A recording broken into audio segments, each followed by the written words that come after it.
Greetings, everyone. Hello. Hello from San Diego. I'm Kimberly with Aisle Planner, and joining us today is Laura from Team AP and our special guest, Lynette Ullman from All Grand Events.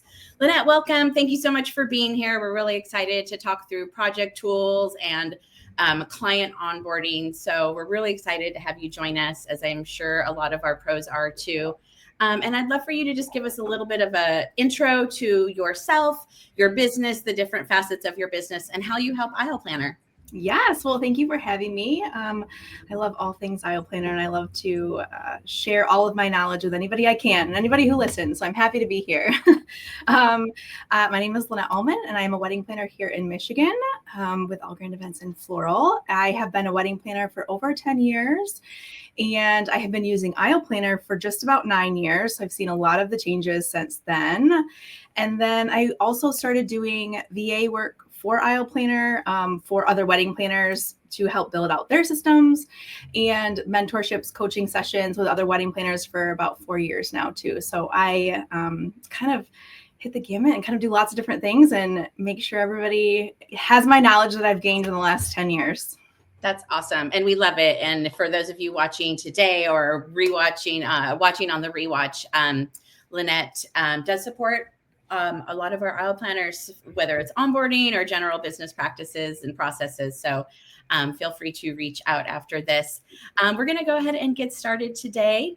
And just to kind of recap what we're going to talk about, we're going to go over project tools and client onboarding. And this will be kind of part of the same conversation. So as we go through the tools, talk a little bit about how you can prepare the projects for your clients and then properly onboard them to really set them up for success. We really want to kind of tap into your creativity if you haven't really thought through your onboarding process and your client experience. Today is a great conversation to kind of get those creative juices flowing and hopefully spark some inspiration. Having a solid onboarding plan for your clients can really set them up for success. The reason onboarding matters for a lot of different reasons, but for one, your clients will feel, you'll improve your client satisfaction, faster time to value. You obviously are selling yourself, your expertise, your business, your services, but you can add Aisle Planner as a value add to those services and really show them the value of utilizing the platform together. It helps increase user adoption. So if clients kind of know what they're doing, where to go, and what's expected of them, they're going to definitely adopt the tools and get in there much faster. And you're also going to help your self-sufficient clients. So for those clients that are not necessarily the tech-averse ones, you'll want to maybe provide a little guidance for them. But those that can really work self-sufficiently in the tools, having a solid onboarding plan is going to help get them on their way quicker and get them using those features faster. We're going to go over the project tools today. So I'll start with a brand new project and we'll just talk through everything and go through some tips and best practices. Feel free to use the comments for your questions. We're going to try to get to as many as we can. Our team is also participating. So anything that you're asking for, if we have a link, we'll try to add that in the comments so you guys are getting answers right away to that. If we miss anyone, feel free to reach out through your chat in the Aisle Planner platform. Reach out to our customer support team. We're always here to help and happy to answer any questions. So one other thing, and we will go over this when we get into the tools, but it's really important to know your collaboration touch points. And we'll get into these tools, but there's 3 areas in your projects where you can make comments and collaborate with your clients. Those comments are emails. So essentially you are sending instant messages to your clients by making these comments, and you guys can have conversations within these comment threads back and forth. So it's important to know what those touch points are. And then lastly, before we get started, I just want to mention, and Lynette, you may be able to speak to this as well, and as we go through it, but Aisle Planner isn't just your project management. It could definitely be a sales tool for you to help you sell your services and your businesses. What I'm showing on the screen here is just a sample of what some of our pros have done on their websites. So they're talking about Aisle Planner from the beginning, showing the value, showing the tools that clients are going to have access to, and kind of preparing them for what's to come when they get invited and actually start working in those tools. And I'm just going to take a quick hello from Charleston. We've got Chicago, California, Alaska, Nashville, the Netherlands. Hey, everyone. We're all over. we've got the globe with us today. Mhm. All right, so we're going to go ahead and I'm going to share my screen and we will get started. And Laura and Lynette are going to chime in along the way. Again, feel free to ask your questions if you have them as we go. So as you start, you first log into Aisle Planner, as you guys know, you're going to land here on your project, your pro dashboard. If you are not using Aisle Planner CRM, so for sales, you're not managing leads through the platform, when you go to create a project, you are going to create that from right here. Everyone can see my screen. And you're going to start from here. I'm going to go back into sales. So I'm going to hop into a lead for those of you that are using the CRM or plan to in the future, or maybe considering it, but just haven't really explored these features yet. I'm going to start here because this is a best practice. If you are managing leads through Aisle Planner, you're going to want to create the project from the lead. So everything in that lead hops over into the project and then you work from there. So as we get started, and I'll just try to keep an eye on our questions. Everyone can see that okay. Yep.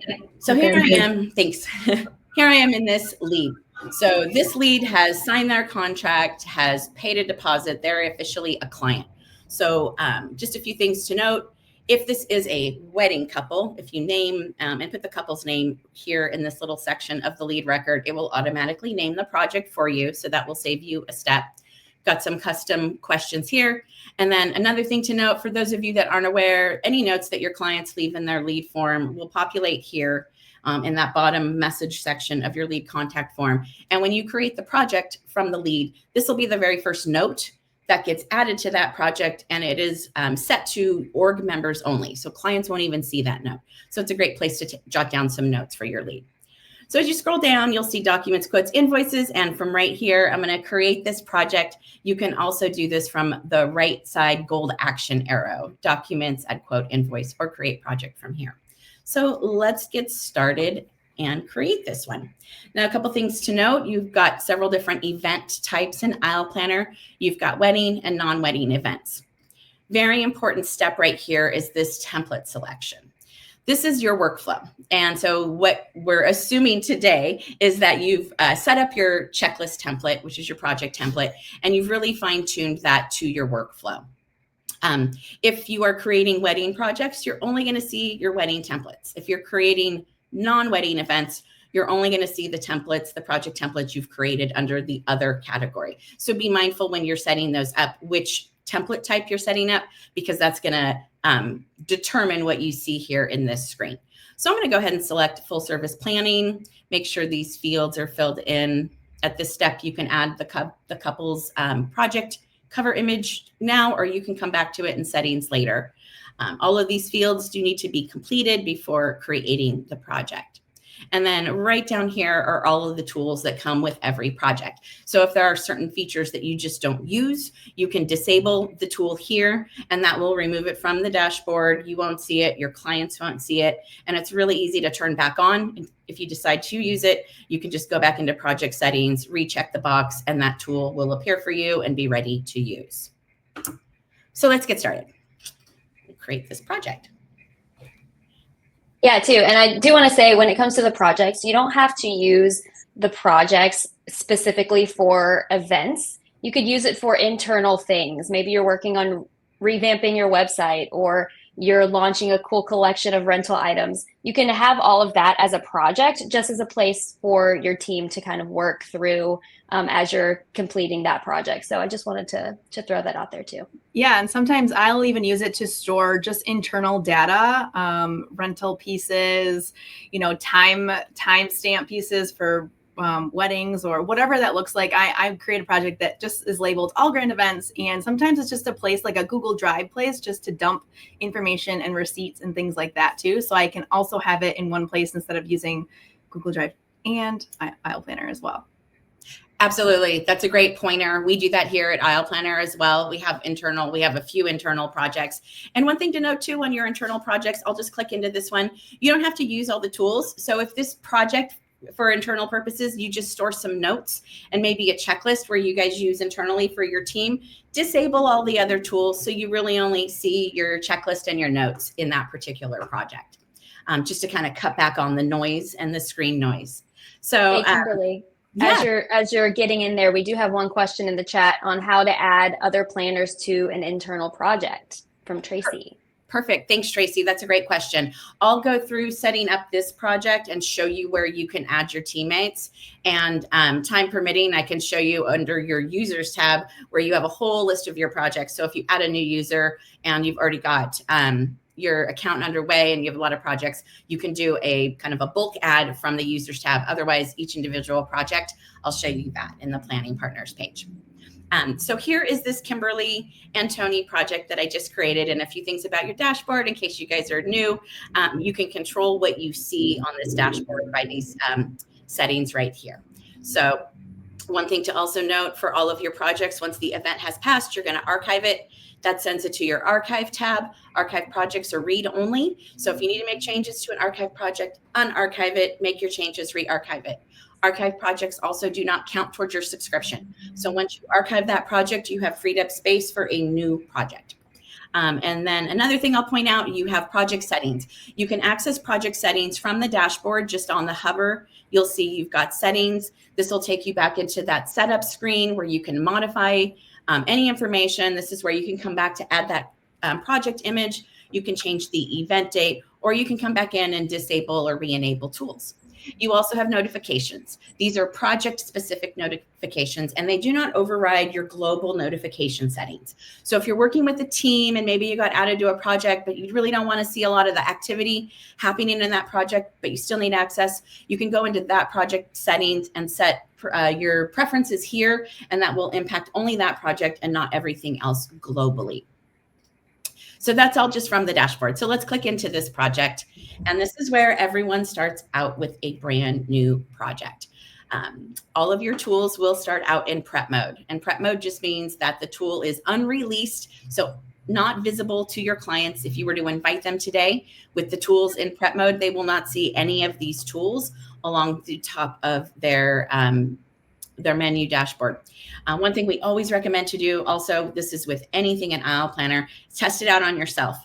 Invite yourself as a client so you really can go through the experience, know what the invitation looks like, accepting it is like, setting up a password, and getting logged into a project. You may even want to play around as the planner and release a tool or turn a tool off, no permission.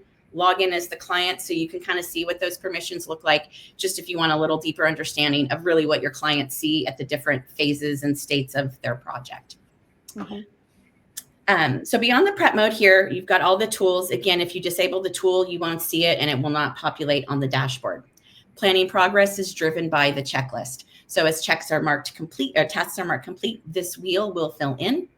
Guests are pulled from the data that's in the guest manager in your guest list. The budget obviously pulls from the budget, and the inspiration photos that you see here are just default photos that will appear in every project, and these will be random and there is no rhyme or reason to them. But as soon as you add images to your design studio, your images will appear here. So 4 images show up here. So if you upload 4 images, yours will appear here instead of these randomized ones. Countdown to event date, and then important items. So items that are either past due or coming up in the next 30 days for that event. Before we get into the tools, I also want to jump over into what Tracy was asking, how to add org members, and then also get your clients added to this project. This is an important step, and this is going to kind of kick us off into onboarding. The first thing I want to show you, though, however, is the client record. Because we created the project from the lead itself goes into a booked status over in your lead manager. So you really don't need to reference back to the lead because everything has now moved into the client record.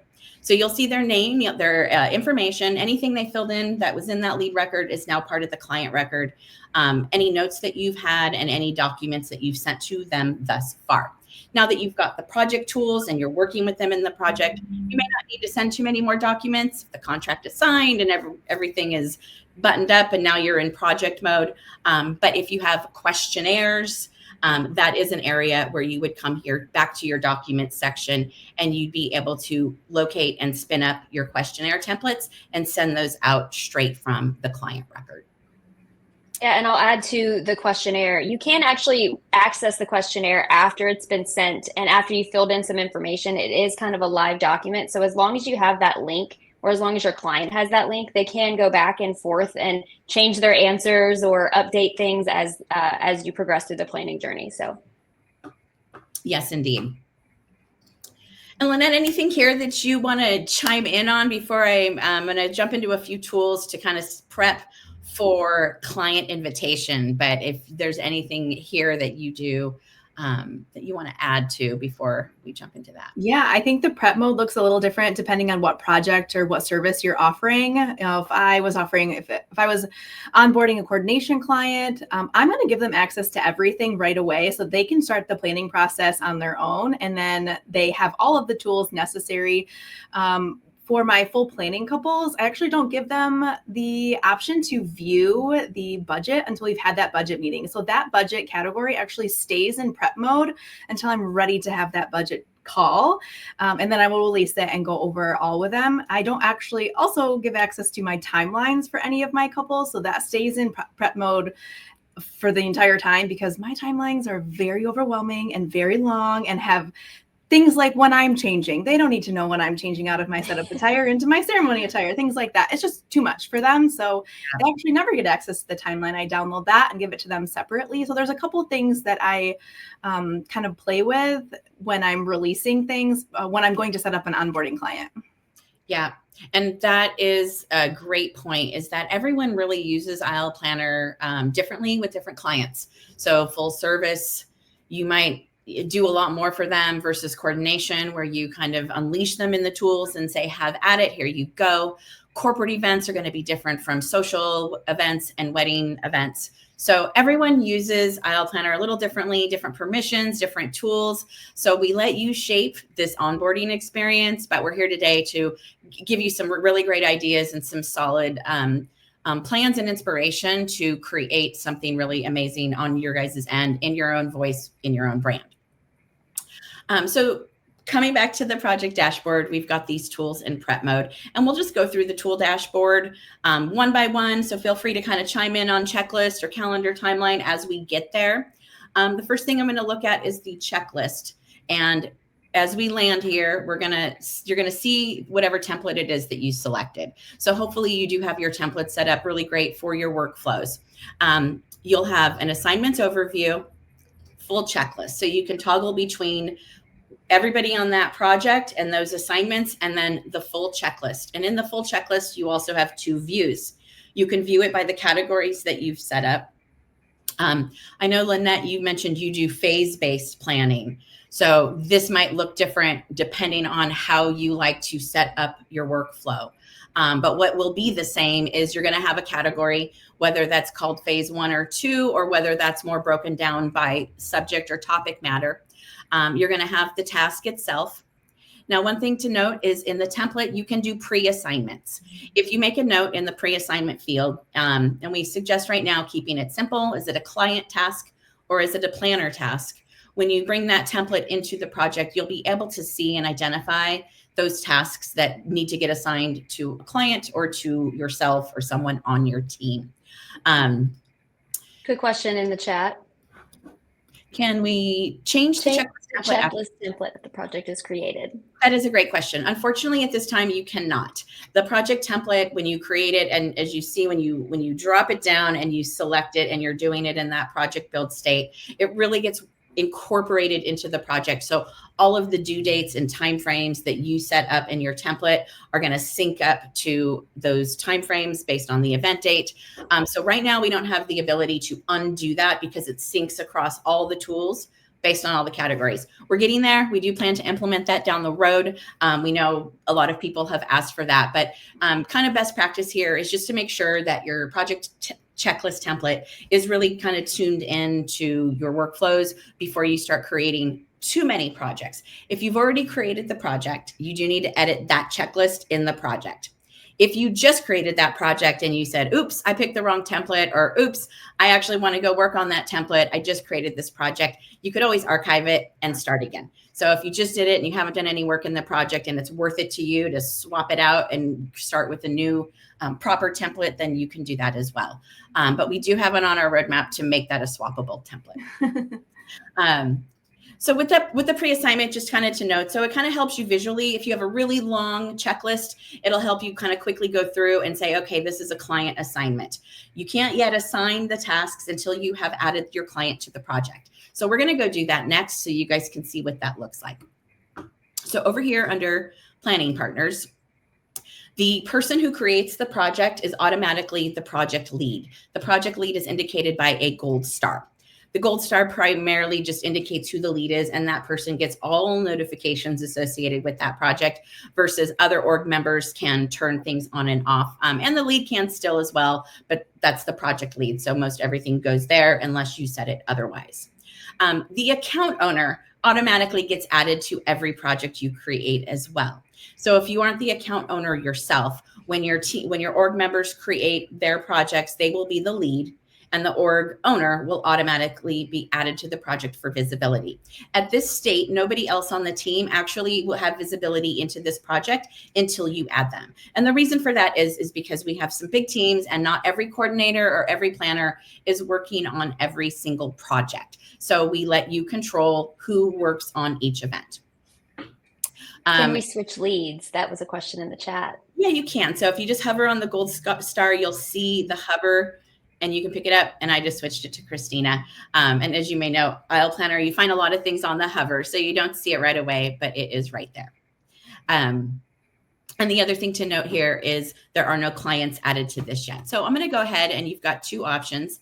Add org members. So this will list your team out for everyone that is on your team in Aisle Planner. You'll be able to add them, and you can even, we have an open field here where you can type in their role in case that helps your clients when they're logging in to see who's doing what.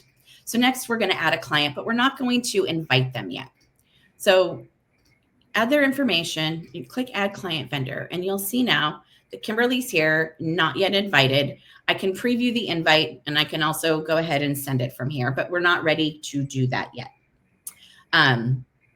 Sadie, we will get to that if we have time in about adding org members to Aisle Planner. You can also find that in the Help Center, and I'm sure my team will get you something here shortly.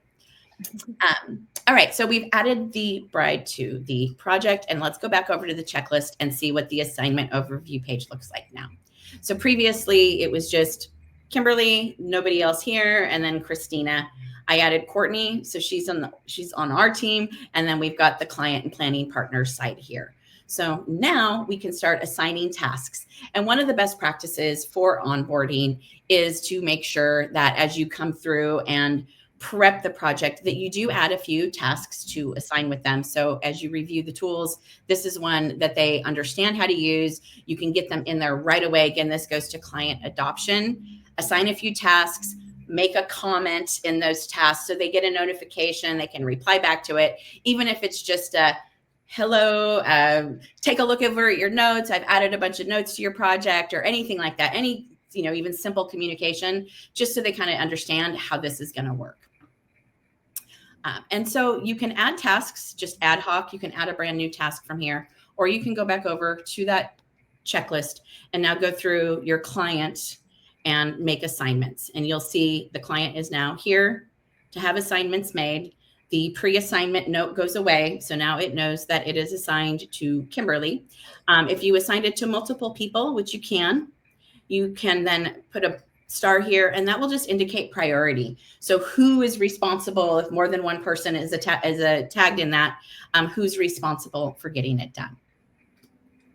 And so I'm going to toggle back over into permissions, because as you are getting your client set up, and Lynette, you were talking about this, like what your client can see, what they can edit, what they just cannot see. Now, again, the tools in prep mode are invisible to them until you release them, but you have another kind of layer of permissions here, and that is the permissions before you actually invite them into the project. So your checklist has full access, so they're going to see everything. They'll be able to edit, add, assign tasks. They'll be able to take all the same actions that you would with full access. Assignment only is just that. They will only see the tasks that you have assigned to them. Some planners like to use this because they can kind of give them maybe a month at a time worth of tasks, not overwhelm them with the full checklist, and kind of feed those tasks to them. And they also don't see anything else. So you don't have to worry about making tasks private or setting things to org members only if you do this, because they're only going to see what you've assigned.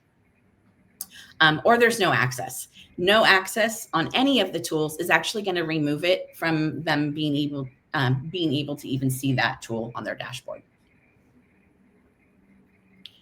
Is this pretty standard, Lynette? I wanted to get your feedback here because I know a lot of different people are using this so many different ways, and just kind of their theory about checklists and how they're managing that. But I'd love to hear what you do. I feel like I will customize what they can see based off my client, based off the initial vibe that I'm getting from them. I can usually tell pretty quick if I think that they're going to need a lot of hand-holding and micromanaging, or if they're going to be really self-sufficient and I can just unleash everything. And the good thing is with my phases, it's broken down into 4 phases, but it's also broken down by month. So I will month out, okay, phase 1 is going to be months January to April. So here's all of the things during phase 1, during these months that we're going to take care of. This also helps alleviate the questions that I get. When are we going to do this? When are we going to do this? When I want to do this? And so then in my first meeting, I'll explain to them, here's what we're going to work on this time. And then once we get through all of these tasks, then we can move on to the fun stuff like aesthetics. And then we can do all of that. So it really helps set up the expectations right from the beginning. Then there's certain times where I need to assign tasks to clients because they're struggling with due dates and they're struggling to get things done. So I'll go through and assign. So I totally just play it by ear of whatever I think the client is going to best need during the planning process. Excuse me. Thanks for that. That sounds like what a lot of people do, is kind of gauge it going into it. One thing that is pretty cool what you can do. So in your full checklist, I'm looking at this by category view. So kind of just always know what view you're in. But if you change it to due date, these will be the timeframes that you have set up in that template. So this will sync up to the project date and then adjust accordingly. One thing I heard on one of our aisle planner podcasts that another pro has done, which I thought was a really great tip, is if you don't want to set very specific due dates, but you want to hone in on the template level, at least on the time frame. Like, hey, I need this to happen during this week, or I need this to happen about X amount of days out. You can leave your time frames as is as well. When you add your client to it and you onboard with them, you can let them know, maybe just this task here is, I'll just say AP, and the time frame was set, 4 months, and you can free type in here too. So if you're not setting a specific days out, you could just put the months or 1 to 2 weeks or whatever that is. But you can also assign these tasks to your clients. What I hear someone else has done is leaves them in the time frame, but instructs the client that, like, hey, if you need a reminder for this task, you can set yourself a due date. So they're kind of self-driving their tasks. And you're just kind of guiding them like, hey, I need this done in this period of time. But if you need a reminder to get that done, you can set yourself a due date, and that will get added to the calendar. And we'll go into the calendar, but they'll be able to sync the calendar up to their personal. So then they can, if you're a little bit hands off or you want to give them some guidance, but you can let them kind of set hard due dates. If they set a hard due date on any tasks, it'll get added to the calendar, and they can also set up reminders for themselves, or you can set those up for them as well. It just kind of depends on how you're using it, how you're asking them to use it. And again, coming back to your collaboration points, this tool is a really high collaboration piece. Every single task has a comment option, and that comment essentially triggers as an email. So you can have a full back and forth conversation within a task. And even if you're replying from the email itself, everything's going to feed right back into here, into this comment thread. And this is really going to help keep things trackable. So you aren't having to chase around old texts and emails after the fact and try to pull information together. It will stay in the thread that it was started in and related to. All of my client communication happens solely with an aisle planner, and I can keep my inbox at 0 because we communicate during all of these ways. And that way I never have to filter through emails, and I never have to figure out where was that piece of information that I was looking for. I can be like, it was related to this, and I can go back to that exact space and find the answer, and it's documented. I'm a huge proponent of documentation is key. So if everything is documented in Aisle Planner, I can always reference it back. And I'm never searching text messages and emails for that because I just don't use that form of communication with my clients. Amazing. Thank you for the testament to that. We Yeah. know it's a powerful tool. And I think sometimes it's either people are a little shy to use it. Maybe you don't use it a lot, but I promise, get in there, drop a comment. Maybe they're late on a task. You drop a little note. Hey, how's it going? Did you need any help? Did you have any questions? Hopefully your tasks and the items you're assigning to clients, you have good guidance for them so they know how to accomplish that task.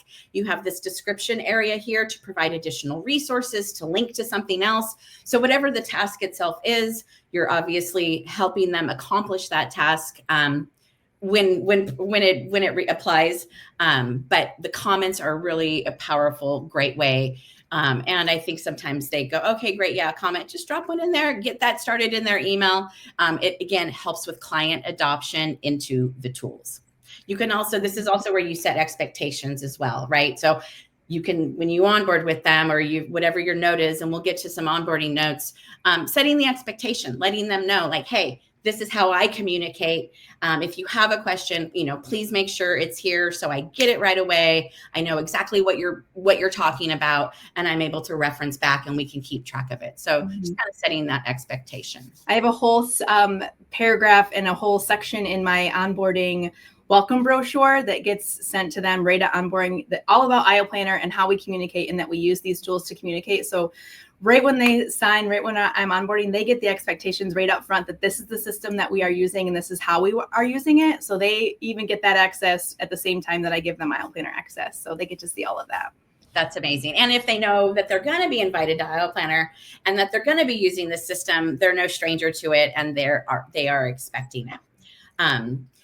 So I'm going to move through the checklist because there's just a couple things when it comes to pre-onboarding, getting the project ready for clients. So one would be to go ahead and pre-assign a few tasks to them, at least just a handful to get their feet wet in this tool and to get them comfortable.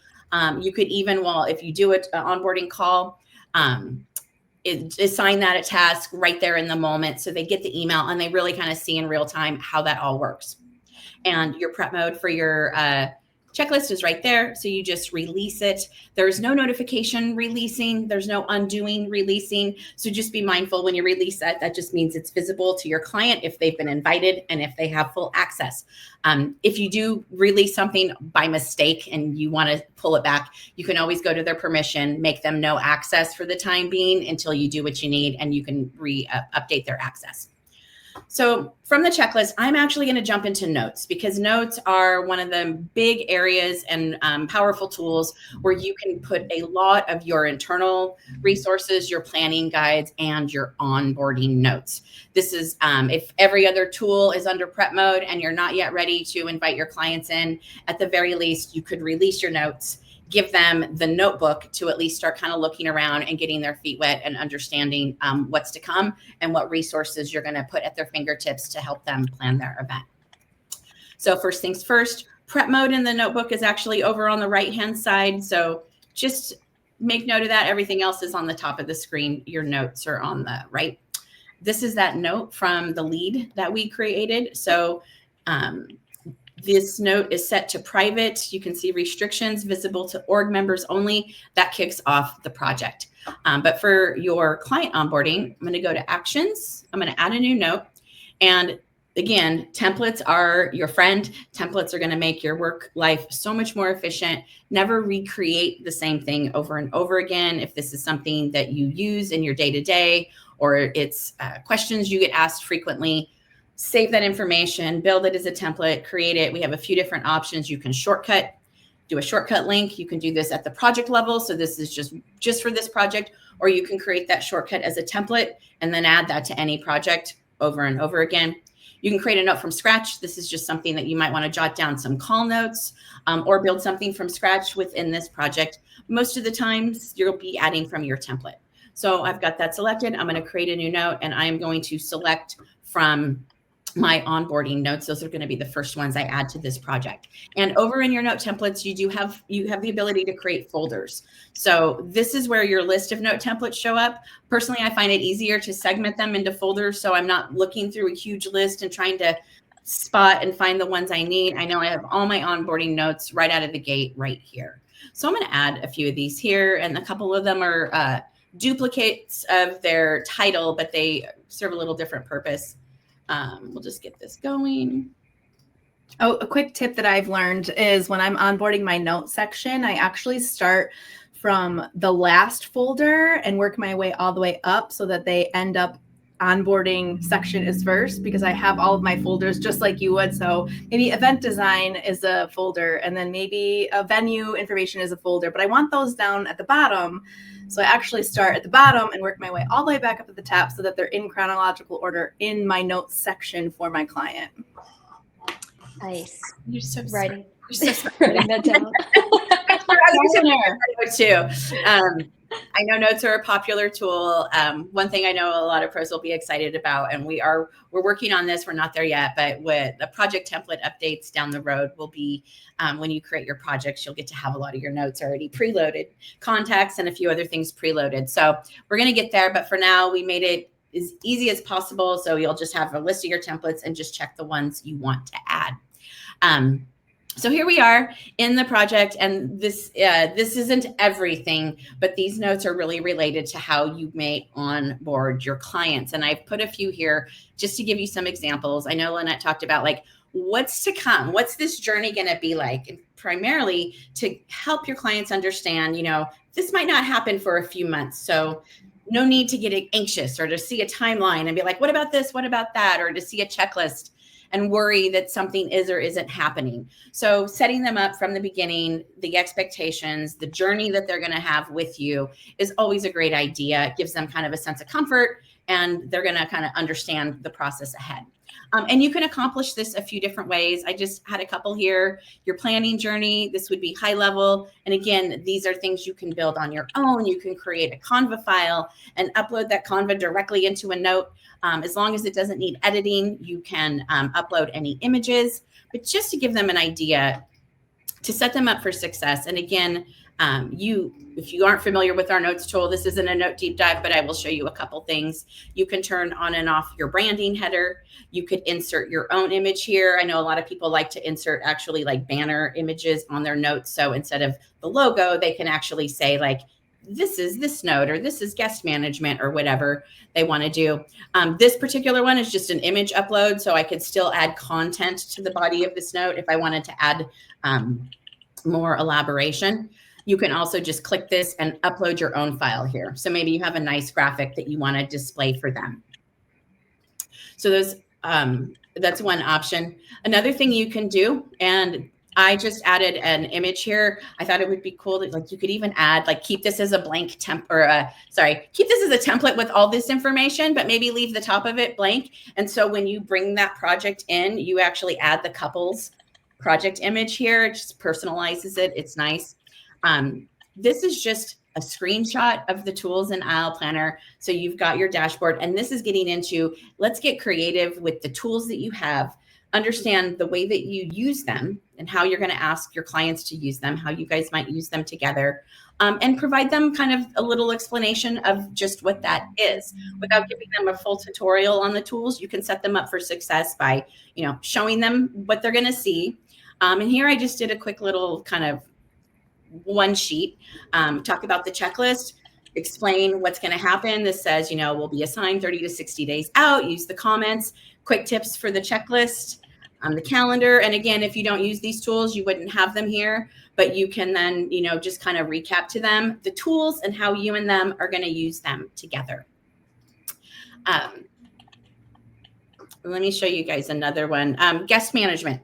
This is always a big question.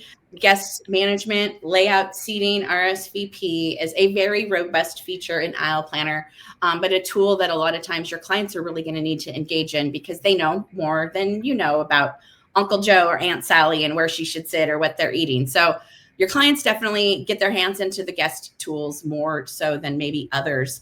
Why not provide extra guidance for them, setting them up for success, and pull out of onboarding rather than just mention the guest tool. Take them on a little bit of a journey, just depending on exactly what you're going to ask them to do with that. You've got the Aisle Planner YouTube channel, which is a great resource. A lot of those are instructional and more tutorial for pros, but there are some great tips for that client you can share with clients as well. I just whipped this one up to kind of give you an example. I want you guys to kind of make this your own, but using screenshots of what's in Aisle Planner, kind of pointing to what they're going to see. So you could do it this way. You could have a bulleted list of some important things, which we do mention this in our articles as well. But if you kind of want to call attention to it, because there are some important things when it comes to the guest and guest list and guest manager. You can also embed our YouTube videos in your notes. You have a video embed feature, or you can create those as hyperlinks. The other note I showed you that said your planning tools, those were all hyperlinks to articles, but you can also embed YouTube or Vimeo videos here, which looks really nice. And if you had just, an intro to guest management and had a video and a couple points, you're really kicking off your client, setting them up for success, and they know exactly what they're going to have to do and how to do it when that time comes. Mm-hmm. Part of my onboarding process when I invite my clients to Aisle Planner is this is the one piece I do email them, is I email them the Excel guest sheet. And so right away I send that to them and I said, this is the tool that you're going to use to build out your guest list. And then they actually send it back to me and I upload it. But I just give them that tool right at onboarding so they can start filling out their guest list right away. That's a really great tip. I do know a lot of planners that do that. The guest templates, just for anyone that doesn't know, are in every single project. So you can point them out in a helpful note to where to find that. Or you can have these downloaded like Lynette does and just share that with them directly as an Excel document. Anyone can download these, store these on your device, and then those are ready for you to share from anywhere else, or you can come into Aisle Planner to download them and get them that way. That is a great tip, Lynette. I like that. And let me just go back into notes. So anyway, what you are seeing here primarily, and Lynette, you mentioned about doing local marriage license information, local, yes, where they are. So think of all the things that you're going to not only share with them over the course of time for planning guides, but really importantly, getting them onboarded into Aisle Planner, making sure that they do know that they've got this amazing notebook. You're going to have some nice, helpful notes for them. That's our suggestion anyway. A lot of these notes can actually replace doing a one-on-one onboarding call, although those are important too. And it just kind of depends on what you're going to ask of them to do. One really fun thing that a lot of our pros do is they do welcome videos. So let's say this was, instead of guest management, this was your welcome to Aisle Planner. And right here, you had your own welcome client. Here are the tools. Here's what to expect. A lot of pros have been doing that. We actually do have some resources we can share in the link. Laura, I think you know which one that one is, right? Yes. Yes. So to just give you guys some examples and some inspiration on maybe pre-recording a video. Most of the videos we see are usually anywhere from 2 to about 4 minutes, and they've covered the entire tool suite. They've done a welcome. They've said, here's this tool, here's how we're going to do it. And they can cover the entire tool suite in about a 4 or 5 minute video. One that we use often here, if you guys don't have resources or are aware, Loom is a really great tool and resource for recording videos and screen shares. So going back to the checklist, we'll just kind of walk through the tools again, just to make sure everyone is comfortable with how they work, how to use them, and how to kind of best get your clients set up. Any questions on the checklist specifically? I know we could do probably a whole deep dive on just the checklist tool, but just to remind you guys, you've got your 2 views, category and by due date. Again, making those assignments. So anyone added to the project will be able to have a task assigned to them. You can leave it as a time frame. They will get an email notification that they got the task assigned, but if it does not have a hard due date to it, it won't be added to the calendar. So just be aware that you'll want to add that to the calendar. And then, of course, you can drag and drop and reorder and fully edit the project checklist itself. The calendar is going to show you these items or anything else that you click to add to the calendar. And this can be synced up to your personal Gmail calendar and your clients as well. So you guys can all get connected here. This is an important thing to call out in an onboarding note, just so they know when they get to the calendar that they will have this ability, or you onboard them on the call and you share that with them as well. Next, going to the timeline. Again, you have unlimited templates. So have that template set up so you are never creating a timeline from scratch. Find your template that pertains to this particular client. I'll just pick this one.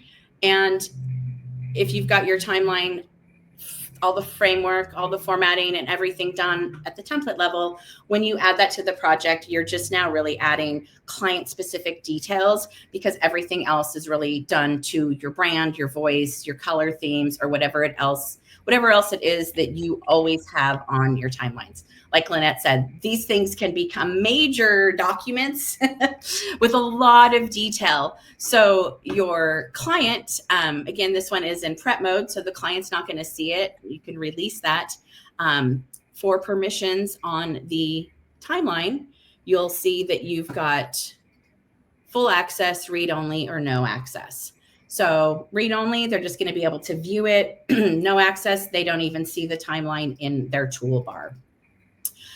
Once you get the template over here, you can then make additional edits to it and start adding information.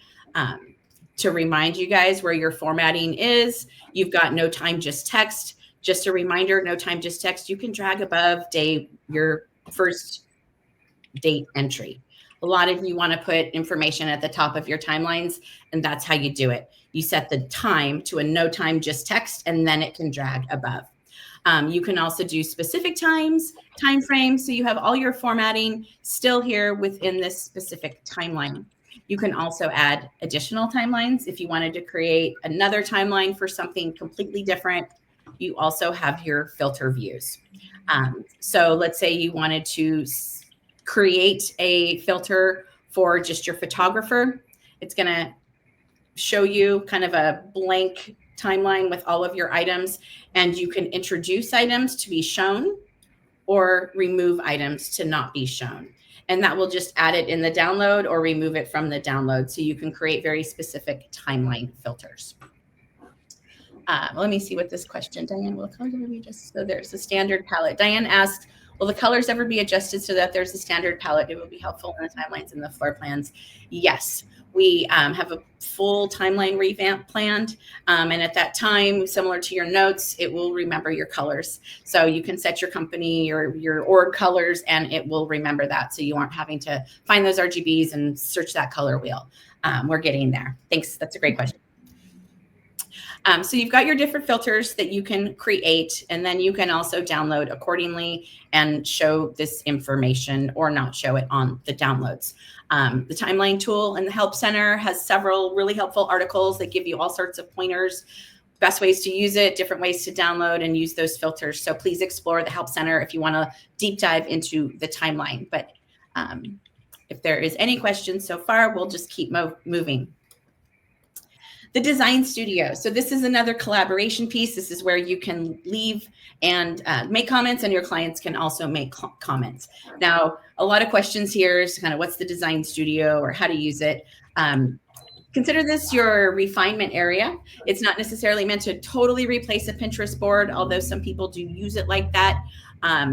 But essentially, you can add style guides. Your clients can, so they can upload pictures here, or you can as well. You can do it just at the project level, or you can do it from your templates.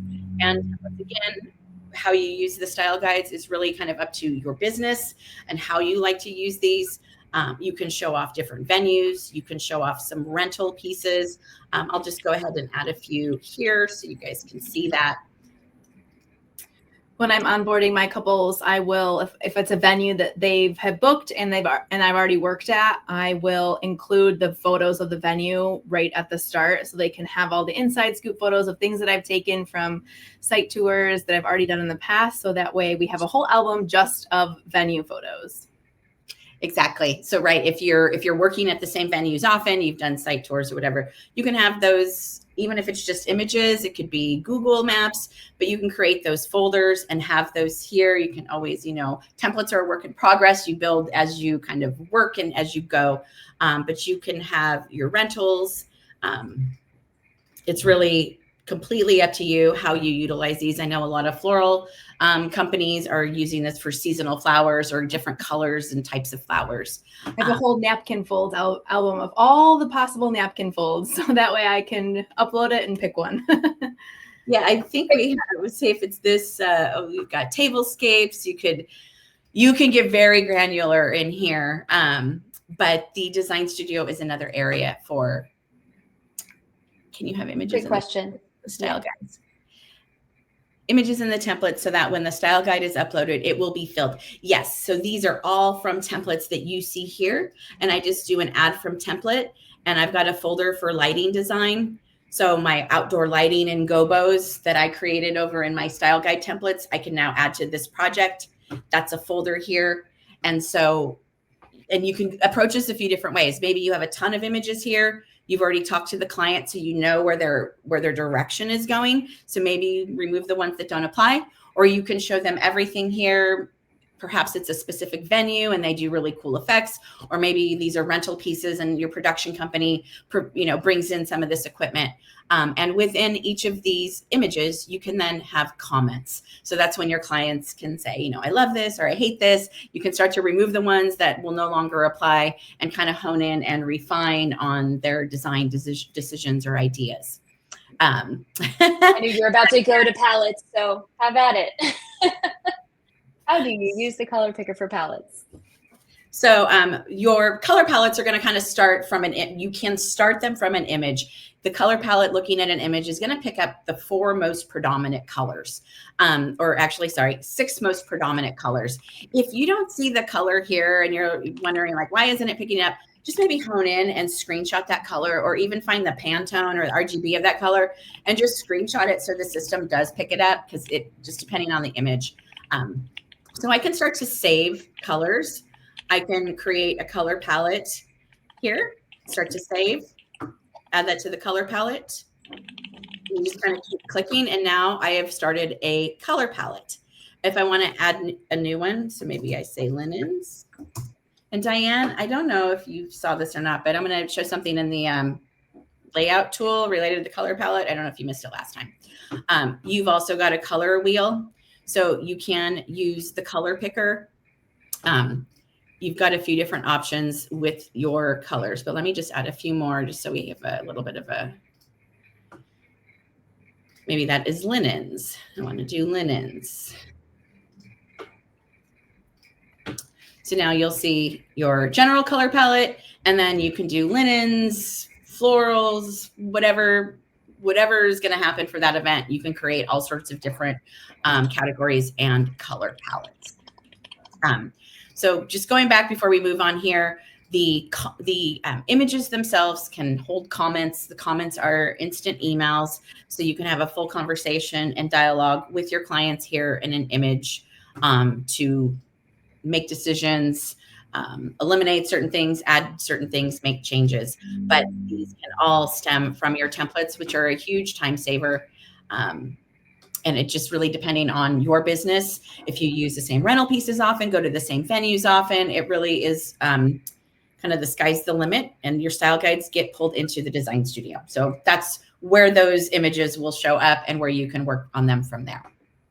Quick question. Can clients remove images from a style guide template after it's been uploaded into a project? They can. If they have full access to the design studio, then they can highlight, delete. So they do not see your templates though. And I will call that out. Clients do not see templates.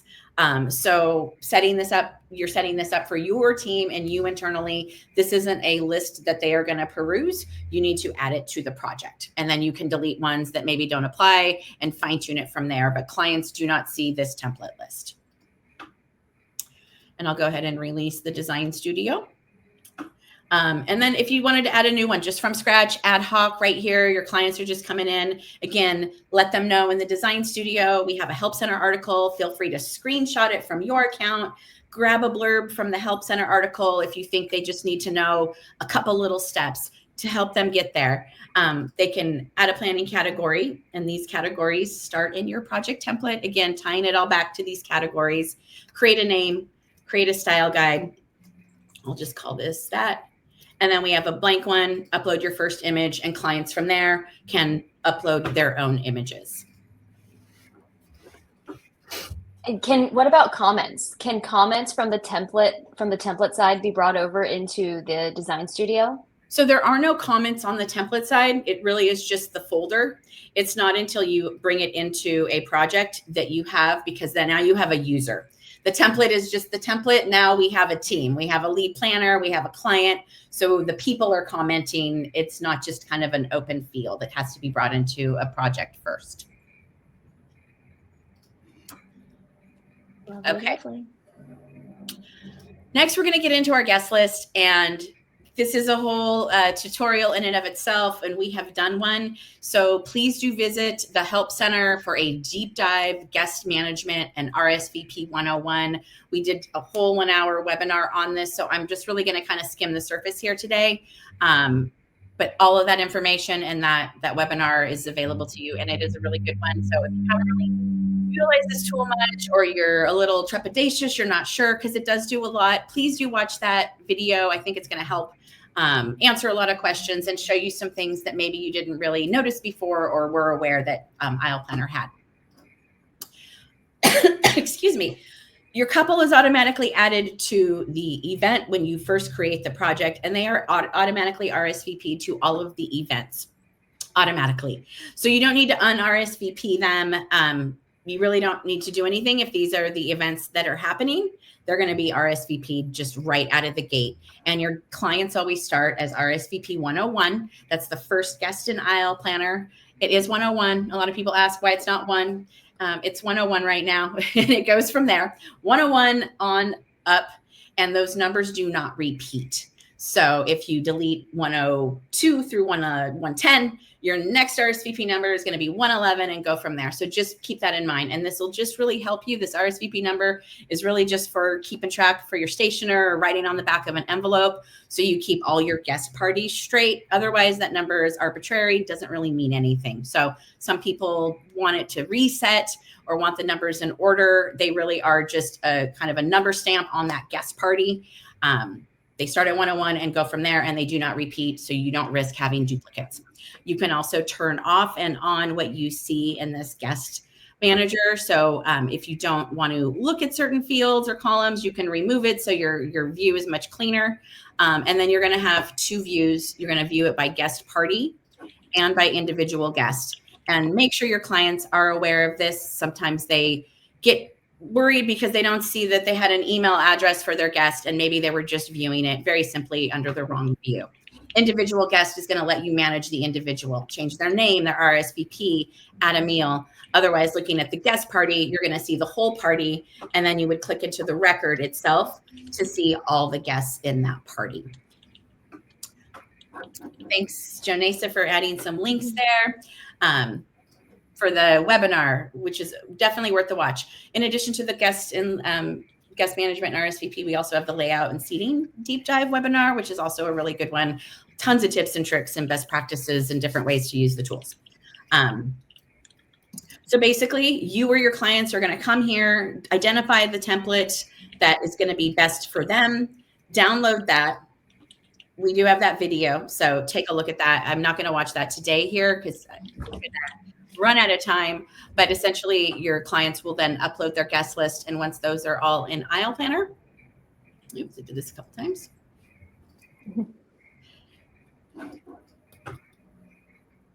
Let's get that. All right, so what you see right here are your guest parties, just how you uploaded them. Everyone will start out on the A list unless you've indicated otherwise, and our upload video goes into that a little bit, and then you can change views from there, and then RSVP and continue down the path of guest management. Layout and seating, similar. We start with a blank canvas, and you are then going to open this blank canvas and build from here. you are either going to be building your layout from scratch, or you will be uploading an image, setting it to scale, or you will be using your venue templates. So if you are a venue or you work at the same venues frequently, you may have that floor plan already saved. So you can just drag and drop and bring that into the project. And if that is set to scale over in your templates, then it'll land in the project set to scale and will be ready for you to start applying tables. Your library right here is going to show you all of the aisle planner inventory, unless you have object templates. If you've created object templates for items that you like to place on your layout, those will show up on top of our inventory. So you'll have your object templates, and then as you scroll down here, you'll see all of the standard aisle planner layout inventory. And think of this too as that webinar is really going to get into all the different things that you can apply and add into your objects, into your layouts. But you'll have all this here and a few different things to kick this project off. You can pull over your existing custom tables, let's say, and you can see I just added one table, 28 guests, 12 seats, or I can come over into the table and actually make my whole tables. I need 10 rounds of 10 or whatever that is. It just kind of depends on where you're starting. And our deep dive webinar is going to get further down into this particular tool. The most important thing for your layout, if you're going to do seating, meals, and RSVP, is that you always connect the guest list to the layout. You want to avoid your clients free typing in to this table area when they haven't yet synced up a guest list.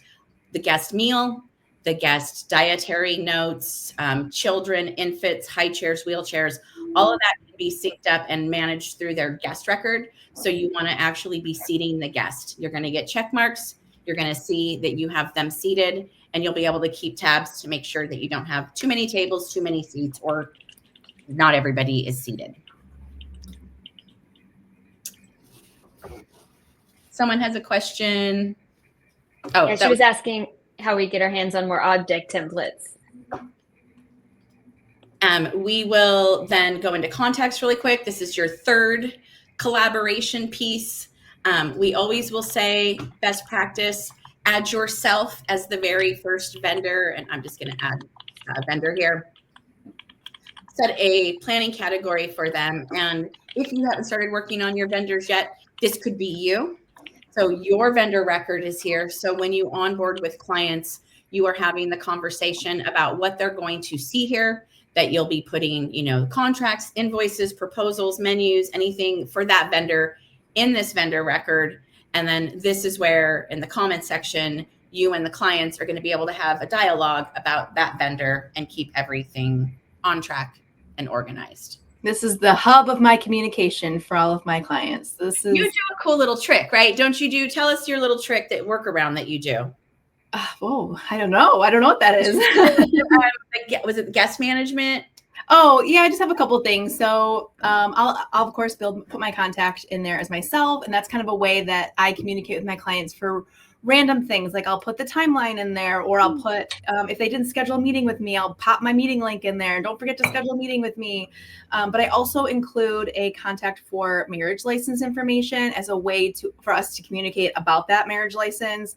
And then additionally, I will create a contact template for aisle planner, RSVP, guest list, or website communication. So my clients know when they are asking a question about a specific vendor or a topic, that they go to the contact section and find whatever it relates to. So if they have a question about cake, or they're telling me their cake flavors, they're going to tell me right in that contact section if it's outside of a meeting. So we house all of our back and forth conversations in each of the vendor categories outside of our monthly meetings in these sections. That's a creative way to use the tools. So you're thinking outside the box, you have a comment area here, and this will hold files. So maybe it's not a specific vendor, but maybe you use the tool for what it can do in other ways and store documents there. And this is your communications hub. I love that as a creative workaround. That's a really And great of course, idea. all the contracts and invoices and any PDFs that I get from any vendors, those all live in there. So my biggest thing is nothing lives in my brain, nothing stays in my inbox, because I want to make sure that if I'm no longer able to work on a wedding, that someone can pick it up and run right with it. They can get on Aisle Planner and find everything that they possibly need to take it off and run with it. Absolutely. And this goes to the conversation of making sure, your business is set up for success. You could sell it tomorrow, and all your tech, your suite, your processes, there's value in that, right? So really honing in and making sure that you've got, that you understand what your process is, what you want your client experience to be, and you build to that. So thank you for that.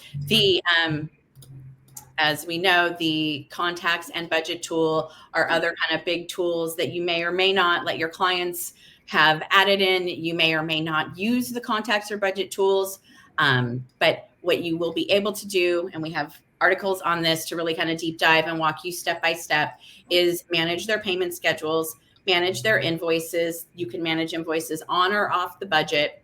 You can enter the amount of the invoice, and then also set up a payment schedule with due dates. One thing to note is the lead planner on the project gets the notifications for vendor invoices.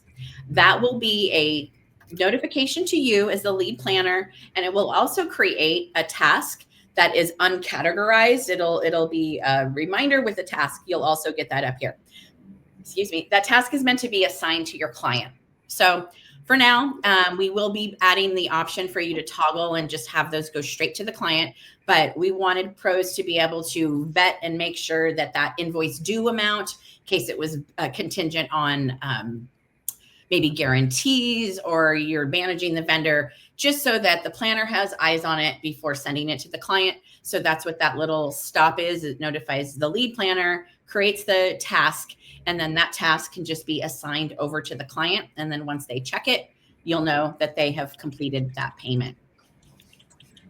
How are we doing on questions, Laura? We're good. We had someone ask about, they came in late, and so they wanted to know when the replay would be posted, and it should be posted immediately. So you should be able to review the whatever you missed. And then we're just all agreeing with Lynette that using contacts that way is very smart.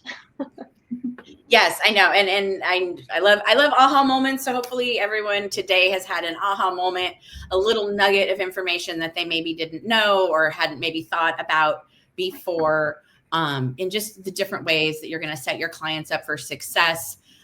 You understanding your processes, knowing what you expect of them, setting your templates up accordingly, right? If you've got different workflows, different timeframes, client types, making sure that you've got a good checklist workflow for each client type, just to help you avoid editing as much as you can at the project level. You can really set yourself up for success in those templates. So when you kick off a brand new project, you've got all that information at your fingertips. We're going to work towards a more efficient project creation for you guys, so you can include more in that step.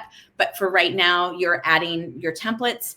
But as long as your templates are there and in great shape, it should be a really quick and easy add to your projects to really set your clients up. And then think about that onboarding experience. Maybe keep it simple. You don't have to give them a full tutorial on the tool if that's not how they're going to use it. So make it topical to them and make it digestible and easy to follow. And again, this is just an example. I don't know if anyone has asked for this, if the links work, but we could PDF this and share this too if anyone wanted to take this as an inspiration and kind of build and create your own from there. The last tool we have today that I'll just kind of briefly touch on is our website. And our website right now is a very basic version. I know a lot of you are really anxious to get a lot more customization in this tool, and we are too. We're not there yet, but we will get there. For now, though, the website does a great job. You can share information, you can share images, you can also host links to the events that you see here. If you don't populate information into a section, it will not show up on the website itself. You do, however, utilize the website to, you're not using the website, but you are going to work in the website tool if you need to do the RSVP link. And I'm going to do a very short little sample of that. You essentially create the website URL. So you've created the website, and then it'll generate an RSVP link.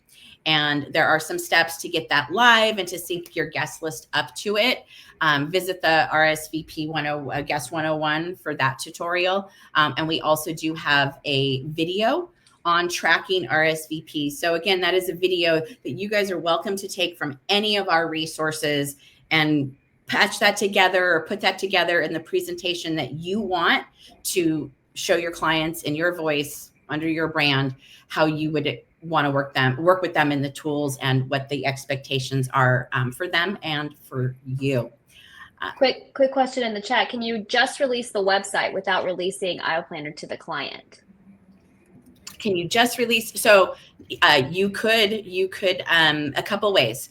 You can go into project settings and turn off all of the tools except for the website. So that's the only tab you're seeing, and that's the only tool you're working in. So that's one way, if that's the only thing you're going to use the tool for. You could leave the tools all under prep mode, and then clients won't see them. So kind of just is up to you. Or you can actually make your client no access to everything but the website. So it just kind of depends on where you're at. If you're going to eventually use the tool, but you don't want them to see it for now, or if you're just saying no other tools, just the website, then I would just turn everything off but that one tool. Perfect. I hope that makes sense. Anything else before we wrap? I thank the team for keeping up with everyone's questions. Thank you, pros, for being here.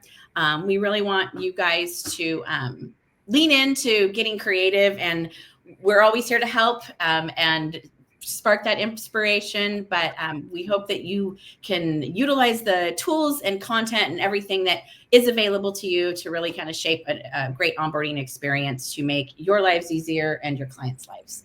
Experience is awesome. I will say that when I'm onboarding a client, it really takes me about 15 minutes from the moment that I get that contract signed to the moment I onboard them. It might take a little bit longer if they already have some things booked, because of course I'm entering in as much information as I can. If they already have vendors booked, I'm adding in to the vendor contracts, or maybe I'm going to pop in a layout real quick. But for the most part, my templates are so locked solid because I worked so hard on building them that 15 minutes in onboarding and I'm done and I'm ready to invite my client. So it's possible to be really quick. It just, as long as you have your templates ready to go. Templates ready to go. Have a plan, right? Understand that kind of high level. I always say 30,000 feet, kind of understand it and then drill down, test it out on yourself, invite yourself as a client, just kind of understand what that experience is going to feel like. And obviously reach out for us. We're always here to help. Yeah. I think that's it for today, unless anyone has anything else. This webinar will be sent to your inboxes shortly after we hang up here today. And we look forward to seeing you guys on the next one. Stay tuned for, I believe it's a January webinar. Be on the lookout for an email and a banner in Aisle Planner. You guys will be able to click and register for the next one in, I think it's the third week of January, but stay tuned. Thanks, everyone. Thank you for having me. Thanks, Lynette. That was great. Bye-bye.